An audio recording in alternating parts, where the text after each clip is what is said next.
که در کدام جایی از قرآن آمده که کسی که آقای اللهیاری را یا در کدام روایت آمده که هر کسی که آقای اللهیاری را دنبال نمیکنه یا عقیده بهش نداره مثلا حرامزاده باشه یا که در ببین در بهش نمیره؟ روایت این آمده، در روایت این آمده که کسی که کلام اهل بیت علیهم السلام را به شما میرساند و شما اون را قبول نکنید، این مانند اینه که شما کلام خود اهل بیت علیهم السلام را قبول نکردید، کلام خدا را قبول نکردید و این شرک بالله. این در حدیث آمده.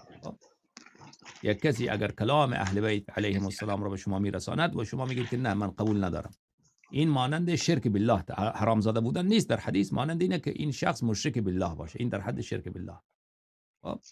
اگر من یک وقتی به شما کلام اهل بیت علیهم السلام را رساندم، وظیفه تمام مسلمان است که اون را قبول بکنن. اگر من یک چیزی گفتم کلام اهل بیت علیهم السلام نیست، یک چیزی گفتم مثلا امروز آب و هوا خوبه، گفتم که امروز در اینجا فرض بکنید که هوا بارانیه، یک چیز دیگر گفتم مثلا فلان جا جنگ شده، شما او لازم نیست شما قبول بکنید.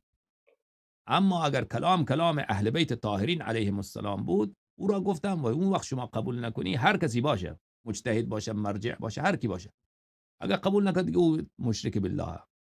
این اما حرام زاده بودن نه، مشرک بالله. خب این در حدیث آمده.